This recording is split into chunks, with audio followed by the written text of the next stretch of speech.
نعمتیں کھا کھا کے اس کے دانت ٹوٹ جاتے ہیں نا، جو اس رب کی ناشکری کر دیتا ہے جب اس پہ ذرا سی مصیبت آ جائے۔ وَإِذَا مَسَّهُ الْخَيْرُ مَنُوعًا، اور جب اسے کوئی بھلائی پہنچے، کوئی نعمت مل جائے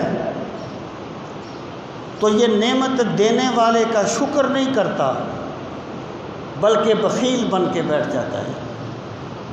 یہ انسان کی کمزوری ہے۔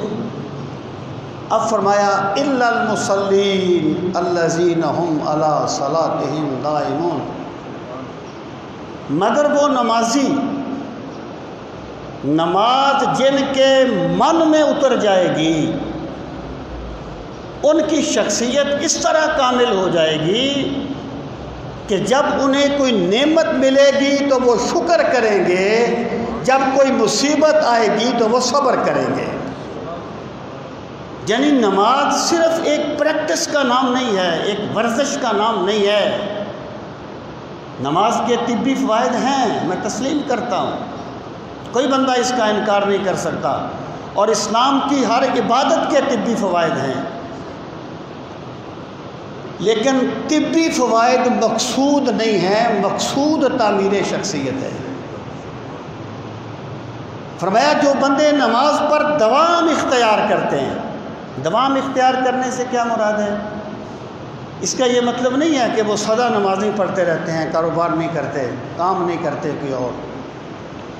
دوام کا مطلب یہ ہے کہ نماز کی تہ میں کیا چیز ہے؟ ذکر الہی۔ اقم الصلاۃ لذکری، نماز قائم کرو میری یاد کے لیے۔ نماز قائم کرنے کا مطلب یہ ہے کہ تمہارے دلوں پر یہ عقیدہ راسخ ہو جائے کہ کوئی ہمارا رب ہے جو ہمیں دیکھ رہا ہے، کوئی ہمارا خالق ہے، ہم نے جس کی بارگاہ میں جا کے جواب دینا ہے۔ نماز کی روح، اسی لیے اسلام نے حج زندگی میں ایک مرتبہ فرض کیا، روزے سال میں ایک مرتبہ فرض کیے، زکوٰۃ صاحب استطاعت پر سال میں ایک مرتبہ فرض کی، لیکن نماز ایک دن میں 5 مرتبہ فرض کی، تاکہ بار بار تمہیں یاد دہانی ہوتی رہے کہ ہمارا ایک رب ہے جس کی بارگاہ میں ہم نے جانا ہے، جو ہمیں دیکھتا ہے۔ تو نماز کا مدعا کیا ہے؟ ذکر الہی، اللہ کی یاد۔ اب اللہ کی یاد کیا ہے؟ کہ وہ جو فرمایا نا رجال لا تلہیہم تجارت ولا بیع عن ذکر اللہ، مرد وہ ہیں جنہیں نہ تجارت اللہ کی یاد سے روکتی ہے، نہ کوئی اور مصروفیت اللہ کی یاد سے روکتی ہے۔ کیا ہوتا ہے؟ مثلا ایک بندہ جو ہے وہ چلا ہے، فرض کریں اپنے دفتر جانے کے لیے، اب یہ ضروری تو نہیں ہے کہ وہ استحضار رکھے کہ میں اپنے دفتر جا رہا ہوں، وہ ہر لمحے یہ یاد کرے بار بار کہ میں اپنے دفتر جا رہا ہوں۔ اس کے دل میں خیال جو بھی ہوگا، وہ جو بھی سوچے گا، قدم اس کا دفتر کی طرف ہی اٹھے گا، قدم اس کا دفتر کی طرف ہی اٹھے گا۔ مطلب یہ ہے نماز کو دوام سے مراد یہ ہے کہ نماز ان کے دلوں میں ذکر الہی کا پیرا اس طرح بٹھا دیتی ہے کہ وہ بظاہر جو بھی کام کرتے رہیں ان کا کوئی بھی قدم یاد الہی کے خلاف نہیں اٹھتا۔ یہ نماز ہے۔ اسلام کی تمام عبادات تعمیر شخصیت کے لیے ہیں، بخدا یہ رسم نہیں ہیں، یہ فارمیلٹی نہیں ہیں، یہ کوئی 5-10 منٹ کی عبادت نہیں ہے، یہ سب عبادات تعمیر شخصیت کے لیے۔ قربانی کیا ہے؟ یہ سوال صحابہ کرام نے بھی رسول کریم صلی اللہ تعالیٰ علیہ وسلم سے کیا تھا۔ صحابہ کرام نے کہا قال اصحاب رسول اللہ صلی اللہ علیہ وسلم یا رسول اللہ ما هذه الاداہی، یا رسول اللہ صلی اللہ علیہ وسلم یہ قربانیاں کیا ہیں؟ یعنی کیا ہیں سے ان کی مراد کیا ہے؟ یہ نہیں ہے کہ جیسے بندہ کوئی تحقیر سے کسی کا ذکر کرتا ہے۔ ان کا مدعا یہ تھا ہمارے آقا آپ نے ہمیں فرما دیا قربانی کریں، ہم نے کرنی شروع کر دی۔ آپ کا حکم آ گیا، ہمارا سر جھک گیا، لیکن ہمیں ذرا بتایا جائے کہ ان کی حقیقت کیا ہے۔ دیکھیں، سوال کرنے کے دو محرکات ہو سکتے ہیں۔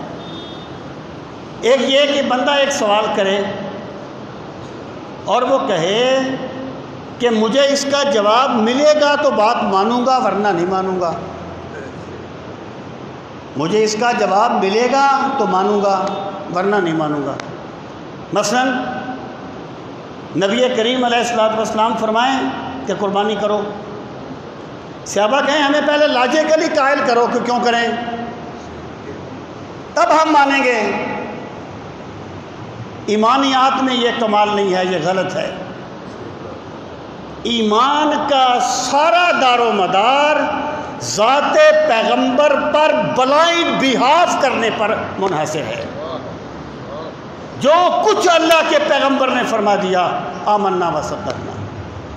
اگر بندے نے خود ایک چیز کو دیکھ لیا، خود اس نے لاجیکلی سمجھ لیا، پھر مانا، پھر اس نے پیغمبر کی بات تو نہیں مانی نا۔ دیکھیں نا، ایک بندہ آپ سے کہتا ہے کہ یار باہر فلاں بندہ کھڑا ہے، فلاں بندہ وہاں پر موجود ہے، آپ کہتے ہیں میں دیکھ کے آتا ہوں۔ اب اس نے دیکھ لیا، آپ نے کہا واقعی موجود ہے، آپ نے اس کی بات تو نہیں مانی نا، اپنے مشاہدے پہ اعتبار کیا نا۔ ایمان یہ نہیں ہے۔ اگر کوئی بندہ یہ کہتا ہے کہ پہلے دیکھوں گا پھر مانوں گا، اس کا یہ رویہ اللہ کے غضب کو دعوت دے دیتا ہے۔ جیسے یہود نے کہا تھا، حضرت موسیٰ علیہ السلام نے فرمایا اللہ پر ایمان لاؤ، انہوں نے کہا ارنا اللہ جہرتاً، موسیٰ ہم اللہ کو دیکھیں گے تو مانیں گے۔ اللہ کو دیکھنے کا مطالبہ حضرت موسیٰ نے بھی کیا تھا، رب ارنی انظر الیک، مالک مجھے اپنا دیدار کرا، میں تجھے دیکھنا چاہتا ہوں۔ اللہ کو دیکھنے کا مطالبہ حضرت موسیٰ نے بھی کیا، اور اللہ کو دیکھنے کا مطالبہ ہی بنی اسرائیل کرتے ہیں۔ انجام کیا ہوا؟ انجام یہ ہوا جب انہوں نے کہا، لوگوں نے، ارنا اللہ جہرتاً، ہم اللہ کو واضح دیکھنا چاہتے ہیں، اللہ فرماتا ہے فَأَخَذَتْكُمُ الصَّاعِقَةُ، جب تم نے یہ کہا نا کہ پیغمبر کی بات کے طور پہ نہیں مانیں گے، دیکھ کے مانیں گے، تب ہم نے ایک کڑک تم پر بھیج دی، تمہیں کڑک نے تباہ کر دیا، کیونکہ تم نے پیغمبر کی ذات پہ اعتماد نہیں کیا تھا، اور ایمان ذات پیغمبر پہ اعتماد کرنے کا ہے۔ جب صحابی نے گواہی دی تھی نا وہ حضرت خزیمہ کے بارے میں، تو کسی نے کہا تم وہاں پر موجود تو نہیں تھے، تم نے کیسے گواہی دے دی کہ سرکار نے یہ سودا کیا ہے؟ انہوں نے کہا میں جبریل کو سرکار کے کہنے پہ مانتا ہوں، میں نے تو جبریل کو نہیں دیکھا، میں نے تو اللہ کو نہیں دیکھا، میں نے تو جنت دوزخ کو نہیں دیکھا، میں سارا کچھ اس لیے مانتا ہوں کہ یہ میرے پیغمبر علیہ السلام نے مجھے بتایا ہے، تو یہ تو ایک معمولی سی چیز ہے، میں یہ کیوں نہیں مانے گا؟ حضرت مجدد پاک نے کسی کیفیت میں کہا تھا من رب ربعی ربی پرستم کیوں رب محمد اس، میں رب کو اس لیے رب مانتا ہوں کہ وہ میرے مصطفیٰ کا رب ہے۔ اعتماد پیغمبر کی ذات پہ اعتماد دین ہے۔ سامعین محترم، انہوں نے کہا ہم اللہ کو دیکھنا چاہتے ہیں، ان کو تباہ کر دیا گیا۔ حضرت موسیٰ علیہ السلام نے کہا پروردگار میں تیرا دیدار کرنا چاہتا ہوں، تو حضرت موسیٰ کو جواب دیا گیا، تجلی بھی دکھائی گئی۔ فرق کیا ہے؟ فرق یہ ہے ان کا مطالبہ تھا کہ مانیں گے تب جب دیکھ لیں گے، اور حضرت موسیٰ نے مان لیا تھا اور اللہ کی محبت میں دیدار کا مطالبہ کر رہے تھے۔ یہ فرق ہوتا ہے سوال کرنے میں۔ تو اگر کوئی بندہ یہ کہتا ہے کہ جناب ہم اسلام کو اس لیے مانیں گے جب ہم سمجھ لیں گے تو نہیں سمجھ سکتا. تو اپنی انگلی میں چھپی چھپی اللہ کی قدرتیں نہیں سمجھ سکتا. بندہ تو کائنات تک اپنے سر کے بالوں کی حکمتیں نہیں سمجھ سکے گا. لوگ کہتے ہیں وہ سونا بناتا ہے، میں نے کہا مٹی کوئی نہیں بنا سکتا میرے رب کے سوا. بندہ کدھر سمجھ سکتا ہے؟ تیری عقل محدود ہے. مجھ سے سوال کیا ایک انٹرویو میں، انہوں نے کہا معراج کی رات تو سرکار کے لیے براق آ گیا تھا، ہجرت کی رات براق کیوں نہیں آیا؟ میں نے انہیں کہا سر پہلی بات تو یہ ہے کہ معراج تو صرف سرکار نے کرنا تھا، لوگوں نے نہیں کرنا تھا. ہجرت لوگوں نے بھی کرنی تھی تو سرکار نے ایک نمونہ قائم کرنا تھا، اس لیے سرکار تشریف لے گئے. میں نے کہا دوسری بات یہ ہے، یہ آپ کو کس نے کہہ دیا کہ ہم اللہ کے ہر کام کی حکمت کو سمجھ سکتے ہیں؟ کوئی بندہ مجھے کہے کہ مغرب کے 3 فرض کیوں ہیں، عصر کے 4 کیوں ہیں، میرے پاس کیا جواب ہے جی اس کا؟ میرے پاس تو کوئی جواب نہیں ہے. اور امام غزالی نے ایک بڑی دلچسپ پڑھا، اللہ ان کے درجات کو بلند کرے، اللہ ان کی قبر کو بقائے نور بنائے. اللہ نے ان کے سینے کو منور کر دیا تھا، اللہ نے انہیں شرح صدر دے دیا تھا جب وہ حق کی تلاش میں نکلے تھے. وہ فرماتے ہیں کہ بعض چیزیں ایسی ہوتی ہیں جن کی علت ہمیں سمجھ آ جاتی ہے. لاجک فلسفہ. اسلام نے کہا بھائی زکوٰۃ دو، ہمیں سمجھ آ گئی بات کہ زکوٰۃ دیں گے تو گردش دولت ہوگی، معاشرے کے غریب لوگوں کا بھلا ہوگا، ارتقاء دولت نہیں ہوگا جو قرآن نے کہا کہ لا یکون دولتاً بین الاغنیاء منکم، ارتقاء دولت نہیں ہوگا. ہمیں سمجھ آ گئی. کہتے ہیں لیکن اسلام نے کہا کہ تم نے نامی کی صبح کو منا کو چھوڑ کے عرفات میں چلے جانا ہے، نماز پڑھنے کے بعد، سورج نکلنے کے بعد. اور بھئی سورج نکلنے سے پہلے کیوں نہیں جا سکتے؟ اور تم نے اس وقت مزدلفہ کو چھوڑنا، اس کو عرفات کو چھوڑنا ہے، مزدلفہ میں آ جانا ہے. یہ نماز تم نے مزدلفہ میں پڑھنی ہے، پھر تم نے آگے واپس مینا میں آ جانا ہے. اس کی کیا لاجک ہے جی؟ ہم سورج نکلنے سے پہلے کیوں نہیں جا سکتے؟ امام غزالی کہتے ہیں کہ جس چیز کی لاجک بندے کو سمجھ آ جائے اس پہ عمل کرنا کمال نہیں ہوتا. وہ ایسے ہے جیسے بچے کو کھلونا مل گیا ہے، وہ کھیلتا رہے گا. کمال ایمان یہ ہے تجھے کوئی لاجک سمجھ نہ آئے، تو اس کام کو کرے کہ یہ میرے رب کا حکم ہے، اسے کمال ایمان کہا جائے گا. اللہ نے فرمایا اس وقت مزدلفہ چھوڑ دو، اس وقت یہ کام کرو. ہم اس لیے کرتے ہیں کہ ہمیں اللہ تعالیٰ نے اس کا حکم دیا ہے.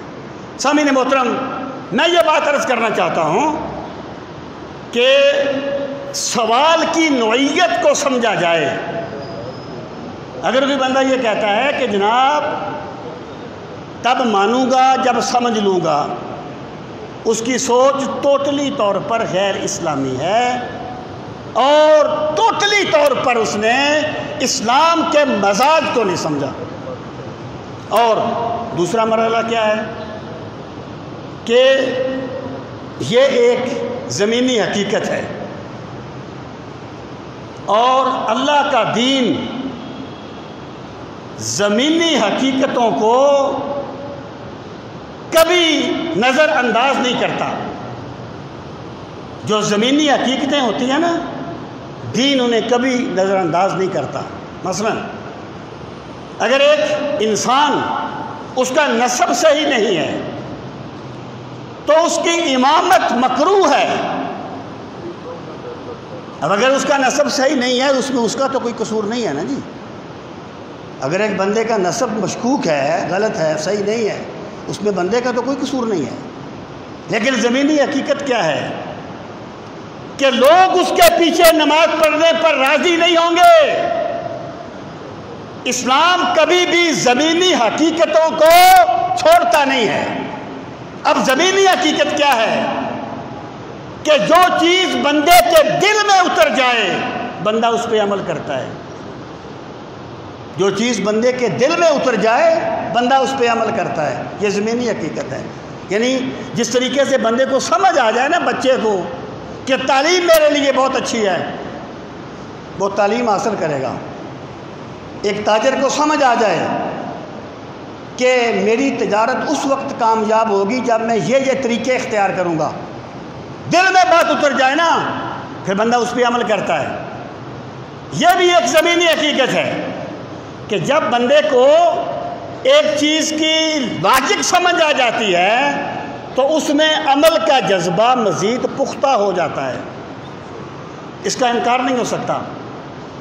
سامعین محترم، اللہ تعالیٰ نے قرآن مجید میں جہاں بھی احکامات دیے وہاں ان کی لاجک بھی بیان کی کہ کتب علیکم الصیام کما کتب علی الذین من قبلکم لعلکم تتقون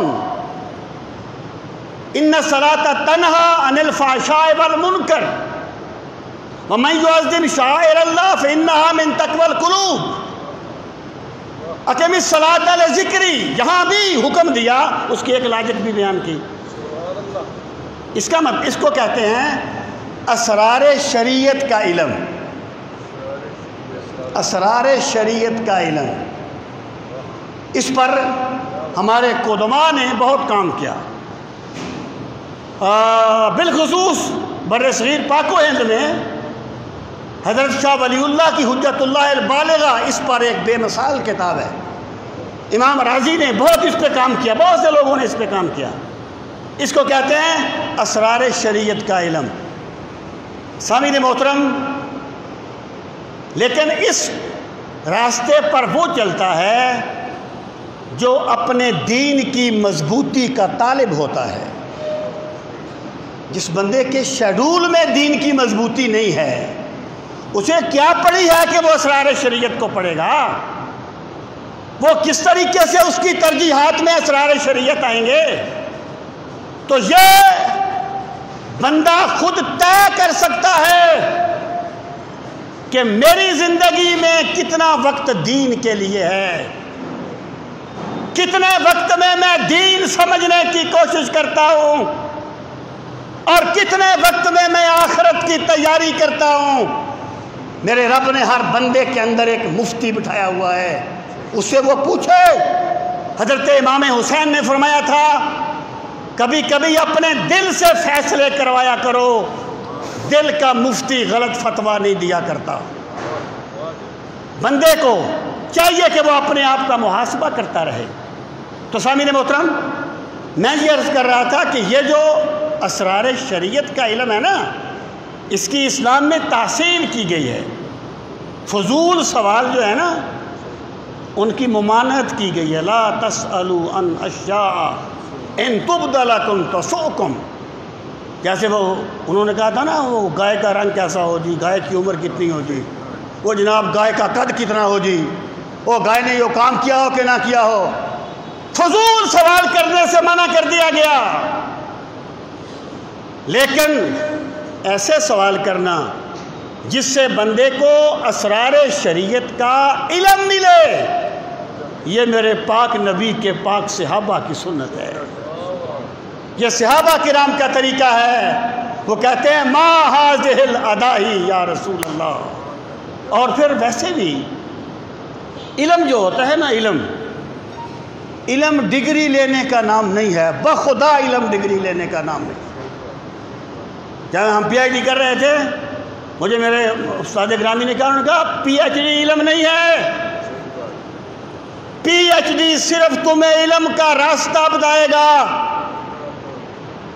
علم تم نے خود حاصل کرنا ہے۔ علم کوئی بھی ہو، اقبال نے کہا تھا نا ہمائے علم تا افتد بدامت یقی کم کن گرفتار شک باش۔ اقبال نے کہا علم کا ہما تیرے سر پہ تب بیٹھے گا، ہر بات کو ویسے ہی نہ مان لیا کر، سوال کیا کر۔ علم کی بنیاد سوال ہے۔ جو طالب علم گھڑی دیکھ کے پیریڈ پورا کرتا ہے نا، لیکچر پہ غور کر کے آگے سوال نہیں سوچتا، وہ کبھی کامیاب طالب علم نہیں بن سکتا۔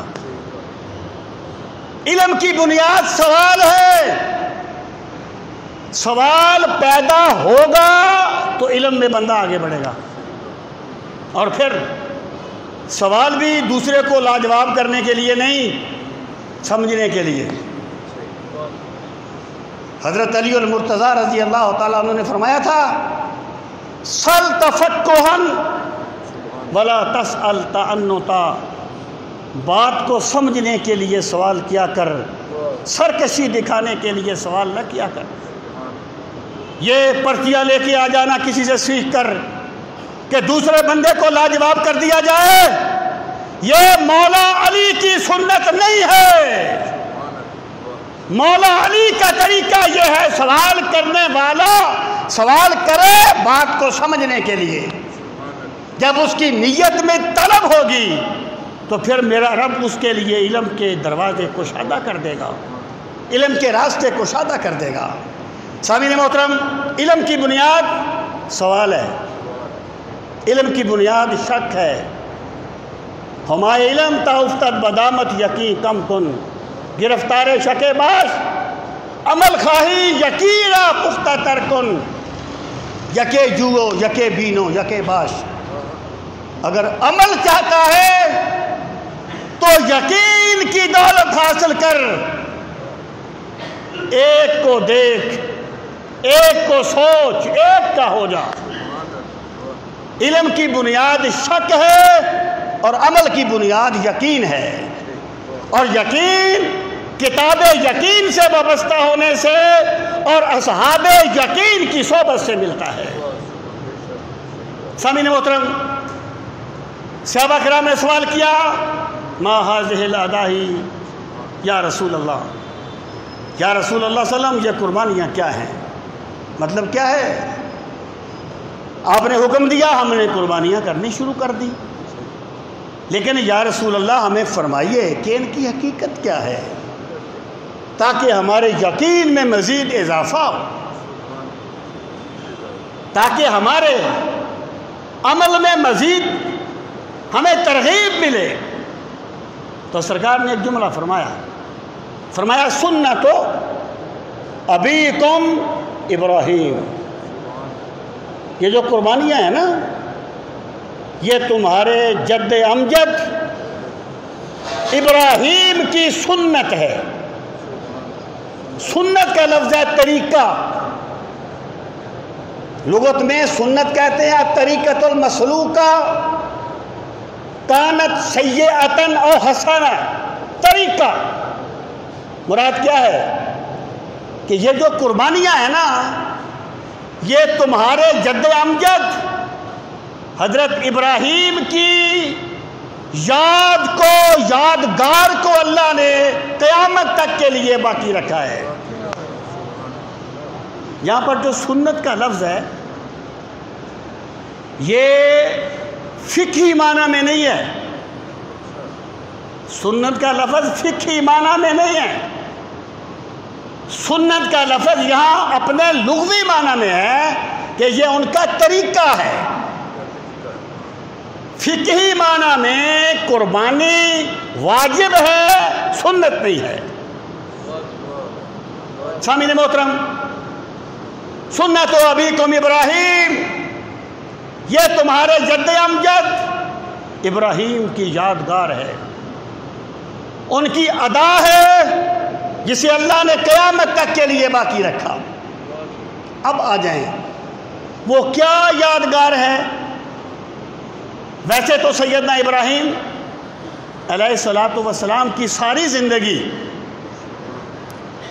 اللہ کی تسلیم و رضا کا نقطہ کمال ہے، یعنی اللہ تعالیٰ کے حکم کے سامنے جھک جانے کا نقطہ ارتقاء ہے سیدنا ابراہیم علیہ السلام کی ساری زندگی۔ آپ شروع سے شروع کر لیں کہ کس طرح انہوں نے اللہ تعالیٰ کو راضی کرنے کے لیے قوم سے دشمنی لی، کس طرح بادشاہ وقت سے ٹکرائے، اور کس طرح آگ میں کود گئے۔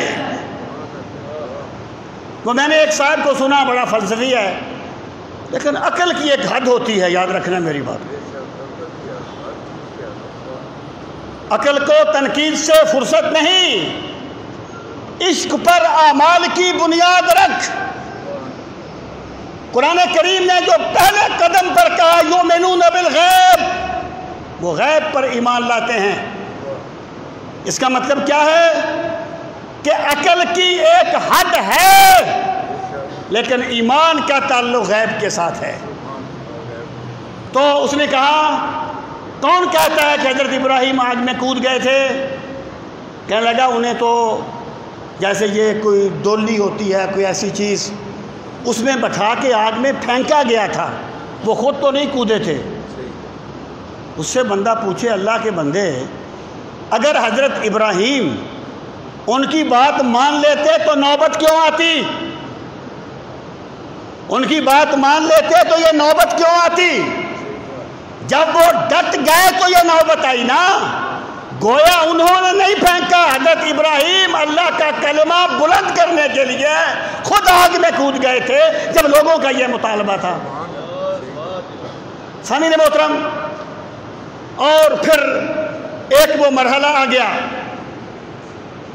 جسے حضرت ابراہیم علیہ السلام کی جو تسلیم و رضا بری زندگی ہے اس کا نقطہ کمال کہا جائے گا۔ وہ کسی صاحب نے کہا، انہوں نے کہا کہ اصل قربانی تو باپ اور بیٹے کی گفتگو تھی۔ غور کرنا اس بات پہ، یہ میں نے سوشل میڈیا سے پڑھا ہے، مجھے نہیں پتا کس نے کہا، کمال کی بات کہی۔ اس نے کہا اصل قربانی تو باپ اور بیٹے کی گفتگو تھی، یہ دمبا تو فدیہ کے طور پہ آیا تھا، ہم نے فدیہ کو یاد رکھ لیا، اصل قربانی کو بلا دیا۔ باپ اور بیٹے کی گفتگو کس طرح کہ حضرت ابراہیم علیہ السلام کو اللہ تعالیٰ نے بڑھاپے میں حضرت اسماعیل جیسا بیٹا دیا، اور پھر اللہ کا حکم آیا کہ اس بیٹے کو اور اس کی والدہ کو چٹیل میدان میں بچہ ایڑیاں، میرا معصوم بچہ ایڑیاں رگڑ رگڑ کے مر جائے گا، مالک ہاجرہ کی گود خالی ہو جائے گی، ہمارے گھر کی رونقیں چلی جائیں گی، تجھے کیا ملے گا؟ یہ نہیں کہا جو محبوب کے حکم کی لاجک تلاش کرتا ہے اسے محبت نہیں ملی، وہ صرف دعویٰ کرتا ہے، اسے محبت نہیں ملی، اور اللہ کے حکم پہ چھوڑا ہے۔ پھر اللہ نے وہاں جنگل میں منگل کر دیا، یہ میرے رب کی شان ہے، اور پھر وہ بات آئی، پھر وہ مرحلہ آیا جسے قرآن مجید نے بیان کیا، اور یہ ہے وہ گفتگو جو قربانی کی اصل ہے کہ حضرت ابراہیم علیہ السلام نے اپنا وطن چھوڑا، انی ذاہب الی ربی سیادین، پروردگار میں تیری رضا کے لیے وطن چھوڑ کے جا رہا ہوں، مجھے یقین ہے تو میری رہنمائی فرمائے گا۔ پھر دعا مانگی، رب ہب لی من الصالحین، پروردگار مجھے صالح بیٹا عطا فرما۔ اللہ کی رضا کے لیے خاندان چھوڑ دیا تھا نا، قبیلہ چھوڑ دیا تھا، عرض کی مولا اب مجھے قبیلہ عطا فرما، خاندان عطا فرما، میں نے تیری رضا کے لیے چھوڑ دیا اپنا قبیلہ۔ تو اللہ فرماتا فبشرناہ بغلام حلیم، فا کا مطلب ہوتا ہے ترتیب و مع تاکید، ایک کام کے بعد فوراً دوسرا کام ہو جانا۔ تو جب یہ دعا مانگی اللہ فرماتا ہے ہم نے انہیں حلم والے بیٹے کی بشارت دے دی، یعنی حضرت اللہ دیکھیں بندہ اللہ تعالیٰ کے نام پہ جو بھی قربان کرتا ہے نا، میرا خدا اس کا اجر دینے میں ادھار بھی نہیں کرتا، اجر دیتا ہے اور اپنی شان کے مطابق دیتا ہے۔ جس بندے نے اللہ کو راضی کرنے کے لیے وقت دیا ہے، اللہ نے اس کے وقت میں برکتیں دی ہیں، اور ایسی برکتیں جو ہمارے فہم و ادراک سے ماورا ہے۔ اور حضرت ابراہیم نے قبیلہ چھوڑا، اللہ نے ایسے بیٹے دیے جن کی نسل میں 70,000 انبیاء پیدا ہوئے۔ دعا مانگی پروردگار بیٹا عطا فرما، اللہ پاک فرماتا ہے ہم نے انہیں حلم والے بیٹے کی بشارت دے دی۔ پھر فرمایا فلما بلغ معه السعي قال یا بنی انی اری فی المنام انی اذبحک۔ جب وہ بیٹا جو بڑھاپے میں ملا تھا اور جسے اللہ کی رضا کے لیے چچگل میدان میں چھوڑ کے آ گئے تھے، اور وہ شان والا بیٹا کہ جن کی ایڑیاں رگڑنے سے آب زمزم جاری ہو گیا تھا، اور جن کے پیشانی میں نبی آخر الزمان صلی اللہ علیہ وسلم کا نور سرگرداں تھا، وہ بیٹا کہتا ہے، آپ اس سے فرماتے ہیں بیٹا میں نے خواب دیکھا ہے، انی اری فی المنام، میں نے خواب دیکھا، انی اذبحک، میں تجھے ذبح کر رہا ہوں، فانظر ماذا تری، تو بتا تیری کیا رائے ہے، تو کیا دیکھتا ہے۔ یہاں مفسرین کہتے ہیں کہ حضرت ابراہیم اس طرح مشورہ نہیں کر رہے تھے کہ اگر بیٹا کہے کہ ذبح کر دو تو ذبح کر دیں، اور بیٹا کہے کہ معذرت یہ کام نہیں ہو سکتا تو آپ ان کی بات مان لیں۔ سیدنا ابراہیم نے ہر حال میں ذبح کرنا تھا کیونکہ اللہ کا حکم جو آ گیا تھا۔ آپ تو اپنے بیٹے کو آزما رہے تھے کہ جس بیٹے کو حضرت حاجرہ نے اپنا پاکیزہ شیر پلایا ہے، اس بیٹے کی تربیت کیسی ہوئی ہے، وہ بیٹا یہ فیضان نظر تھا یا کہ مکتب کی کرامت تھی، سکھائے کس نے اسماعیل کو آداب فرزندی۔ تو اللہ پاک فرماتا ہے بیٹے سے کہا میں نے خواب دیکھا، یعنی یہ نہیں کہا کہ مجھے اللہ نے حکم دیا ہے، انبیاء کا خواب بھی وہی ہوتا ہے اور کسی کا خواب حجت نہیں ہوتا۔ ہم میں سے ایک بندہ خواب دیکھے، اسے خواب میں رسول کریم علیہ الصلوۃ والسلام فرما دیں جا کے فلاں بندے کو قتل کر دے، وہ قتل نہیں کر سکتا کیونکہ تیرا میرا خواب حجت نہیں ہے، خواب انبیاء کا حجت ہے، اس کے سوا کسی کا خواب حجت نہیں ہے۔ تیرے شیخ کا خواب تیرے لیے حجت ہوگا، میرے لیے نہیں ہے، میرے شیخ کا خواب میرے لیے حجت ہوگا، تیرے لیے نہیں ہے۔ انبیاء کا خواب وہی ہوتا ہے، حجت ہوتا ہے، لیکن ایک واضح حکم تو نہیں تھا نا۔ عرض کی فرمایا بیٹا بتا تو کیا چاہتا ہے، تیری کیا رائے ہے۔ یہ ہے وہ گفتگو کہ 100 سال کا بوڑھا اپنے 16 سال کے بیٹے سے پوچھ رہا ہے بیٹا تو مجھے بڑا پیارا ہے لیکن میرے رب نے حکم دیا ہے میں تجھے اس کے نام پہ ذبح کر دوں، فانظر ماذا تری، بتا تیری کیا رائے ہے۔ قال یا ابت افعل ما تؤمر ستجدنی ان شاء اللہ من الصابرین۔ تو حضرت اسماعیل نے عرض کیا میرے والد بزرگوار جو کچھ آپ کو حکم دیا گیا وہ کر گزریے، انشاء ستجدنی انشاء اللہ من الصابرین۔ اگر میرے رب کا کرم شامل حال رہا تو میں چھری کے نیچے تڑپوں گا نہیں، میں وویلا نہیں کروں گا، میں تمہیں واسطے نہیں دوں گا، جیسے آپ رب کی رضا کے لیے مجھے ذبح کریں گے، میں رب کی رضا کے لیے قربان ہو جاؤں گا۔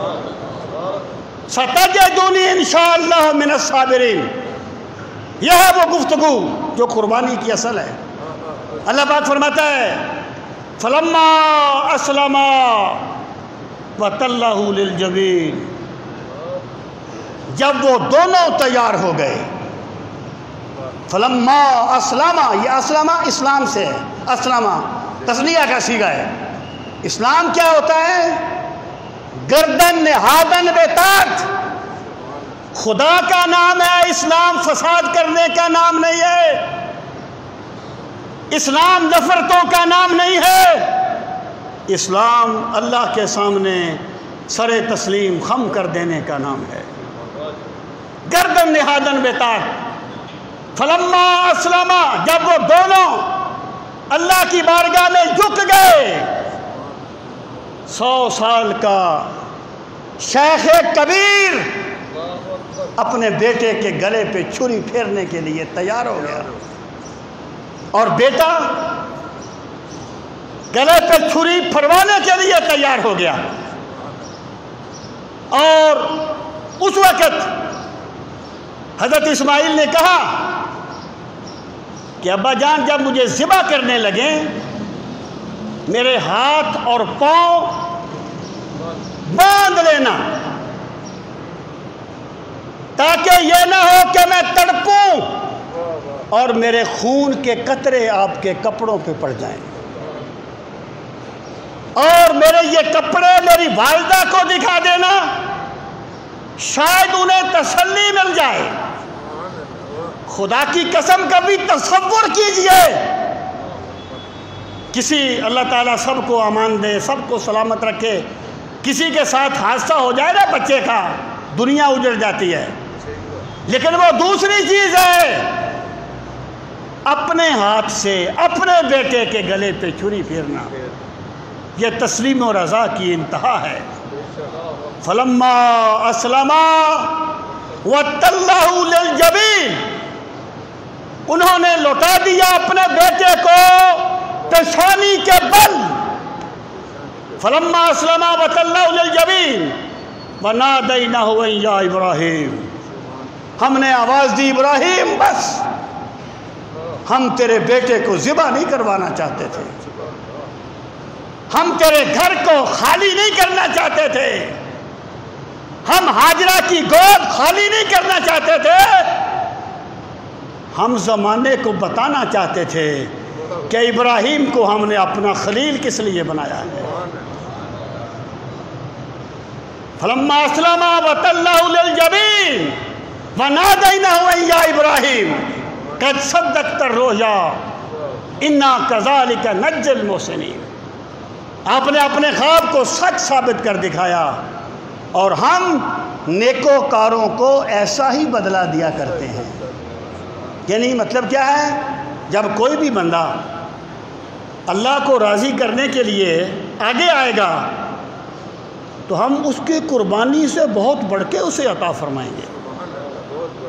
پھر فرمایا وَفَدَيْنَاهُ بِذِبْحٍ عَظِيمٍ وَتَرَكْنَا عَلَيْهِ فِي الْآخِرِينَ، کہ یہ جو جب حضرت ابراہیم نے اپنے بیٹے کے گلے پہ چھری پھیری، اللہ پاک نے آسمان سے ایک دمبا بھیج دیا، اسماعیل کو ہٹا لیا گیا، دمبا ذبح کر دیا گیا۔ اللہ پاک فرماتا ہے کہ یہ جو قربانی ہے نا، یہ جو حضرت ابراہیم کی ادا ہے، اسے ہم نے قیامت تک کے لیے محفوظ کر دیا۔ وَتَرَكْنَا عَلَيْهِ فِي الْآخِرِينَ سلام علی ابراہیم، ابراہیم تم پہ سلامتی ہو۔ بھائی یہ جو قربانی ہے نا، بخدا یہ گوشت کھانے کا تہوار نہیں ہے، صرف یہ محض کوئی ایک فارمیلٹی نہیں ہے۔ جیسے آپ کسی دوست کے بیٹے کی شادی پہ جاتے ہیں، کسی عزیز کی شادی پہ جاتے ہیں، آپ وہاں جا کے اسے 2 4 5 ہزار روپیہ دیتے ہیں۔ یہ جو پیسے ہوتے ہیں نا، یہ آپ کے دوست کے ساتھ محبت کا علامتی نشان ہوتا ہے۔ یہ جو قربانی ہے نا، یہ اللہ کے سامنے جھک جانے کا علامتی نشان ہے۔ پروردگار میں جھک گیا، میری خواہشات جھک گئیں، میرا مفاد جھک گیا، میرے تعلقات جھک گئے۔ جس بندے نے یہ اس عظمت کو پا لیا، اس نے قربانی کی حقیقت کو پا لیا۔ تو ارشاد فرمایا ہم نے اسے باقی رکھا۔ تو صحابہ نے سوال کیا تھا یہ قربانیاں کیا ہیں؟ تو فرمایا سنت و ابیکم ابراہیم، یہ تمہارے باپ ابراہیم کی یادگار ہے۔ اب صحابہ نے اگلا سوال کیا وما لنا فیہا یا رسول اللہ، یا رسول اللہ صلی اللہ علیہ وسلم ہمارے لیے اس میں کیا ہے، اجر کیا ہے؟ تو فرمایا بکل شعرۃ حسنہ، قربانی کے جانور کے بدن پہ جتنے بال ہیں نا، اللہ تمہیں ہر بال کے بدلے میں نیکی عطا فرمائے گا۔ وما لنا فی الصوف، اور اون میں کیا ہے؟ فرمایا بکل شعرۃ صوف حسنہ، اس اون میں بھی جتنے بال ہیں اللہ تعالیٰ ہر کے بدلے میں نیکی عطا فرمائے گا۔ اور سرکار نے سیدہ فاطمہ سے فرمایا اپنی قربانی کے پاس آ جا، قربانی کا جانور کا خون جو زمین پہ گرے گا ہر قطرہ بندے کے گناہوں کا کفارہ بن جاتا ہے۔ صحابہ کرام نے کہا یا رسول اللہ صلی اللہ علیہ وسلم یہ اجر اہل بیت کے لیے خاص ہے یا پوری امت کے لیے ہے؟ آپ نے فرمایا میری پوری امت کے لیے ہے۔ شرط کیا ہے؟ بندہ اللہ اس کو اخلاص دے دے۔ میرے بھائی اللہ کی بارگاہ میں جسم نہیں دیکھے جاتے، اللہ کی بارگاہ میں اخلاص دیکھے جاتے ہیں۔ ان اللہ لا ينظر الى صورکم ولا الى اعمالکم ولکن ينظر الى قلوبکم ونیاتکم، اللہ تمہارے جسموں کو نہیں دیکھتا، اللہ تمہاری نیتوں کو دیکھتا ہے۔ اگر ایک بندے کی نیت میں اخلاص ہے تو ممکن ہے وہ قربانی نہ بھی کر سکے اور میرا رب اسے اونٹ ذبح کرنے کا اجر دے دے۔ اور جو بندہ اخلاص سے خالی ہوگا اللہ سب پہ کرم فرمائے، نہ جانے اللہ اس کے ساتھ کیا معاملہ کرے گا۔ سامعین محترم، تو یہ جو قربانی ہے اس کی حقیقت اللہ کے سامنے سر تسلیم خم کرنے کا عزم مصمم کرنا ہے۔ عید کا وقت قریب ہو رہا ہے، اب ہم عید کی نماز پڑھیں گے، 2 رکعت نماز عید الاضحیٰ، واجب 6 زائد تکبیروں کے، بندگی اللہ تعالیٰ کی، منہ طرف خانہ کعبہ شریف، پیچھے اس امام کے، اللہ اکبر۔ جب پہلی نیت باندھی جائے گی، ثنا پڑھی جائے گی، پھر 3 تکبیریں زائد کہی جائیں گی، تیسری تکبیر پہ ہاتھ باندھ دینے، پھر قرات ہوگی، پھر پہلی رکعت ہوگی،